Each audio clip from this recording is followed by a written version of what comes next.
क्या क्या कहा? ध्यान से सुनो, 1000 बरस लगते हैं बस्तियां बसाने में और इन्हें तरस भी नहीं आती है बस्तियां जलाने में। 1000 बरस लगते हैं बस्तियां बसाने में। एक घर बसाओ, एक गांव बसाओ, हजारों बरस लग जाते हैं और इन्हें जरा तरस भी नहीं आती है और बस्तियां की बस्तियां उजाड़ देते, जला देते। उजाड़ना हमारा धर्म नहीं, क्योंकि नीतिकार कहते हैं कि आग लगाने वालों के लिए कभी बाग नहीं लगते हैं, बाग बगीचे नहीं मिलते उनको। आग लगाने वालों को कभी बाग नहीं मिलते हैं, बाग बगीचे आग लगाने वालों को मिलते हैं क्या? आग लगाने वालों को बाग बगीचे नहीं मिलते हैं, बाग बगीचे तो वृक्षारोपण करने वालों को मिलते हैं, पर्यावरण की सुरक्षा करने वालों को मिलते हैं। जिसने किन्हीं पौधों का आरोपण किया है, जिसने रेगिस्तान को हरा बनाया है, जिसने अपनी जमीन के लिए हरा भरा किया है, जिसने पानी का सिंचन किया है, अंकुरों का उत्पादन किया है, जिसने अपनी मेहनत से, अपने पसीने से अपने खेतों को हरा भरा किया है, बाग बगीचे तो उनको मिलते हैं। क्यों? क्योंकि वह सृजन का कार्य कर रहे हैं। किसान का पूरा जीवन सृजन का जीवन है, संहार का जीवन नहीं है। एक बधिक में और एक किसान में बहुत अंतर होता है। हिंसा करने वाला कसाई कभी किसान नहीं माना जा सकता है। बूचड़ खाने चलाने वाले लोग ये फैक्ट्री चलाने वाले नहीं माने जा सकते हैं। बूचड़ खानों में जीवों की हिंसा होती है। जीते जागते जीवों के लिए, अपने स्वार्थ के लिए मार दिया जाता है। जिंदा जानवर की जितनी कीमत नहीं निकाली जाती है, मरे हुए जानवर से उतना पैसा कमा लिया जाता है। और इस लोभ वृत्ति के कारण बड़ा व्यवसाय बना लिया गया। बूचड़ खाने, कत्ल खाने चलाने वाले लोग हिंसक हैं, क्रूर हैं, बधिक हैं। ये कभी किसान नहीं माने जा सकते। किसान का जीवन अलग है। किसान बीज बोता है, धरती हरी भरी होती है, फसल लहलहाती है। किसान बीज को बोता है, जीव को नहीं बोता है। किसान बीज को बोता है, जीव को नहीं बोता है। और बीज के बोने पर धरती हरी भरी होती है, फसल लहलहाती है। और एक हिंसक बधिक कसाई जीवों को मारता है, जीवों का लहू जमीन पर गिरता है तो धरती रक्त रंजित हो जाती है, धरती लाल हो जाती है। कसाई और किसान की तुलना नहीं की जाती है। किसान सृजन का प्रतीक है, कसाई संहार का प्रतीक है। इसलिए हिंसा से बचो, जीवों का संरक्षण करो, अपने व्यवहार से परिवारों को जोड़ो। अपने व्यवहार से कोई परिवार टूट ना पाए, कोई परिवार परेशान ना हो पाए, किसी की आजीविका छिन ना जाए। अपना कोई स्वार्थ ऐसा नहीं आड़े नहीं आना चाहिए जिससे किसी की जिंदगी का उजाड़ हो जाए। बस हाइकू यही कहता है, टूट चुका है, बिखरा भर नहीं, कभी जुड़ा था, कभी जुड़ा था, फिर जुड़ने के अवसर बन सकते हैं। हड्डी टूट गई, क्रैक्स हो गया, इससे निराश होने की जरूरत नहीं है। उचित उपचार यदि लिया जाता है तो टूटी हुई हड्डी भी फिर से जुड़ जाती है। बिखरा हुआ, टूटा हुआ परिवार फिर से जुड़ सकता है। अभी टूट चुका है, बिखरा हुआ नहीं, बिखरा नहीं है तो जुड़ने की संभावना है। और बिखराव से स्वयं बचें, दूसरों को बचाएं। हम अपने को, अपने परिवार को, समाज को संगठित करें और सृजन करें। सभी जुड़ें, एक दूसरे से जुड़ें, अपना जीवन मंगलमय बनाएं। इसी शुभकामना से विराम देता हूँ। महावीर भगवान की जय। गुरुवर आचार्य श्री ने एक दोहा लिखा है, तन मिला तुम तब करो, करो कर्म का नाश, रवि शशि से भी अधिक है तुम्हें दिव्य प्रकाश। इस दोहे में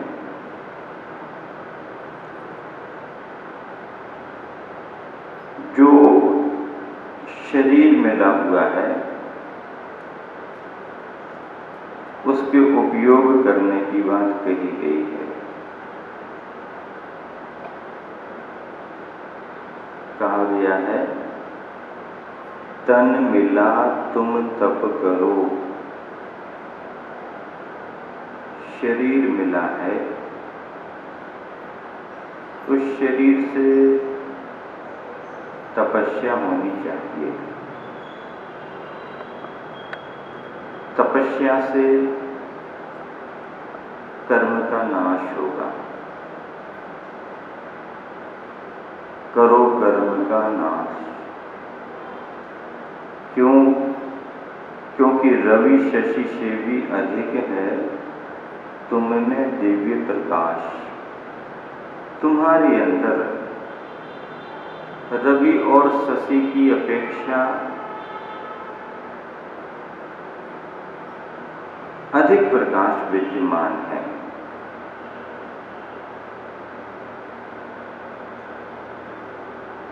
तपस्या जीवन को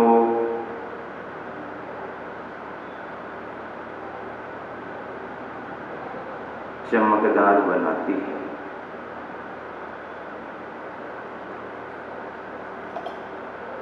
तपस्या साधना के द्वारा होती है। साधना और तपस्या से सिद्धि प्राप्त की जाती है।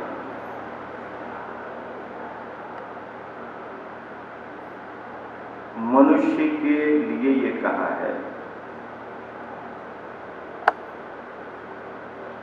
कि मनुष्य की पर्याय बहुत दुर्लभ है।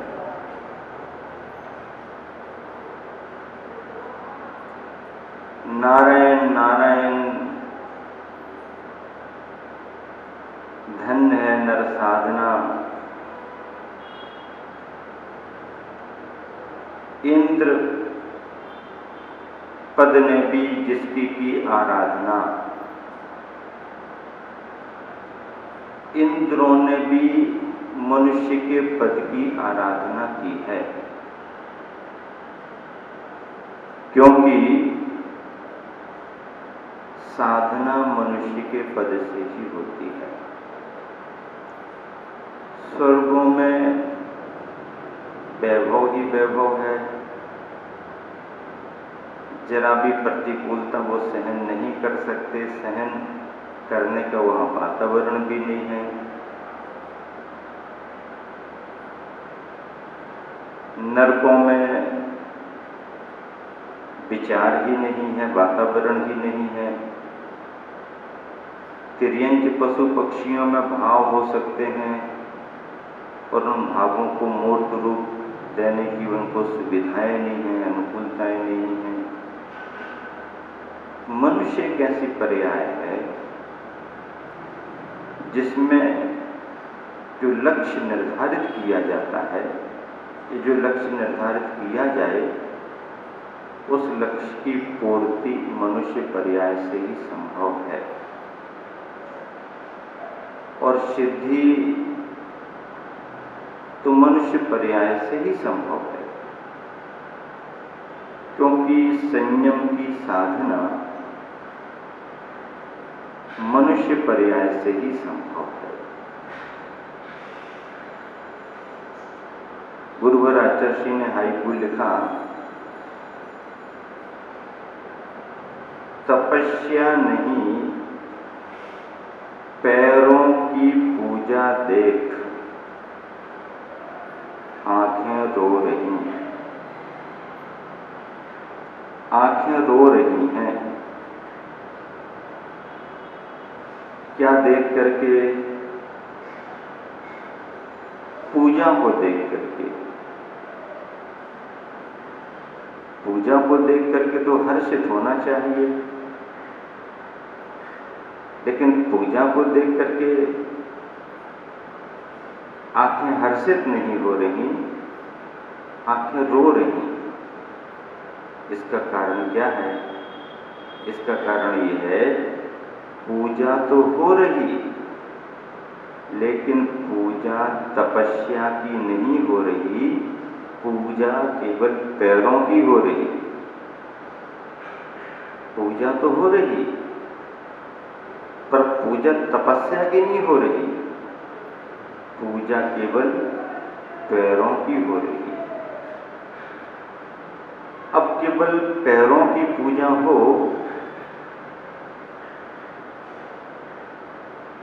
तो पूजा सही नहीं है, क्योंकि अकेले पैरों की पूजा नहीं होती, उन पैरों की पूजा होती है जो पैर तपस्या से जुड़े होते हैं, जो पैर संयम और साधना से जुड़े होते हैं, जिन पैरों ने कभी धरा का स्पर्श नहीं किया, जिन पैरों में कभी कंकर कांटे चुभे नहीं, जो पैर कभी जमीन पर चले नहीं, वो पैर पूज्य कैसे हो जाएंगे? नहीं, इस जन्म में तो उनका बहुत पुण्य है, उन्हें कुछ करने की जरूरत नहीं है, इस जन्म में करने की जरूरत नहीं, उसकी चर्चा तो बाद में करेंगे। इस जन्म में आने के पहले तो उन्होंने बहुत कुछ किया होगा। यदि कुछ किया नहीं होता तो उन्हें ये पुण्य का जन्म नहीं मिलता, और फिर पुण्य के योग से यदि अच्छे से अच्छे स्थान पर अच्छी से अच्छी सुविधाओं में जन्म मिल भी गया तो भी वो चरण पूजनीय और वंदनीय तो तभी होंगे जब उन चरणों से संयम जुड़ेगा, साधना जुड़ेगी, क्योंकि सीधा सा गणित है। वैभव पूज्य नहीं है, वीतरागता पूज्य है। साधन पूज्य नहीं है, साधना पूज्य है। संग्रह पूज्य नहीं है, त्याग तपस्या पूज्य है।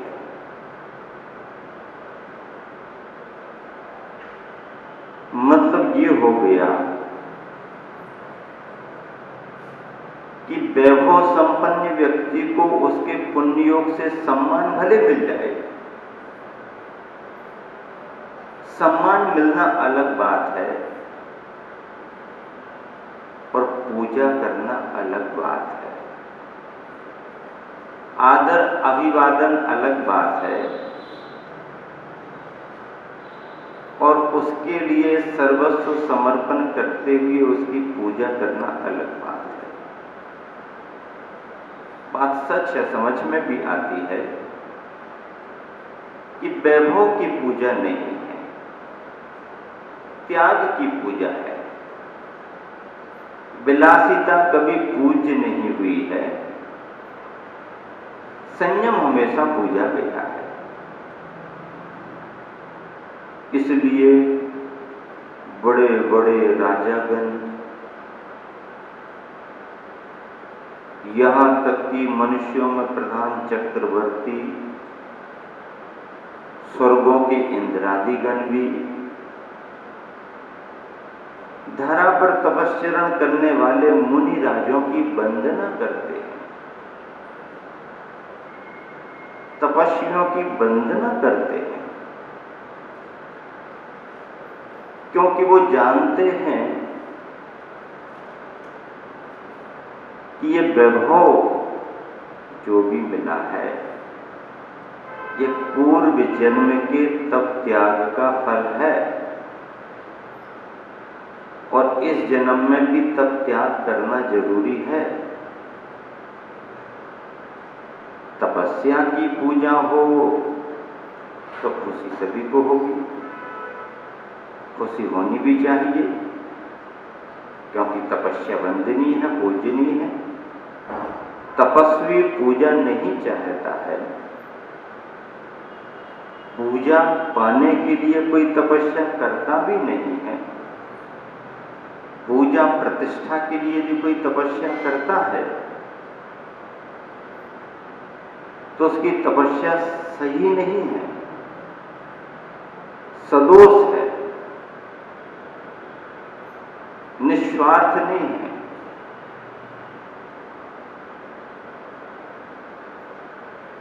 पूजा प्रतिष्ठा के लिए कोई तपस्या नहीं की जाती,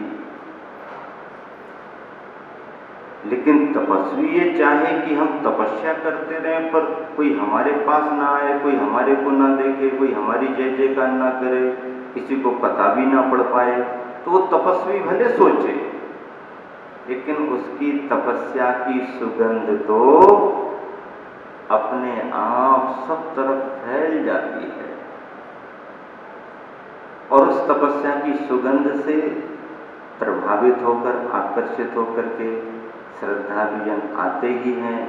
वो तपस्वी का बहुमान करते हैं, सत्कार करते हैं। श्रद्धालुजन तपस्वी का सत्कार करें, श्रद्धालुजन तपस्वी की पूजा करें, तपस्वी पूजा के लिए तपस्या नहीं करता, वो अपने आत्म कल्याण के लिए करता है, अपने कर्म क्षय के लिए करता है, अपनी आत्म विशुद्धि के लिए करता है।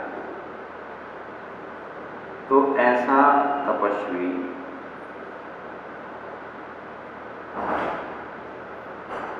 निष्काम कर्म योग के रूप में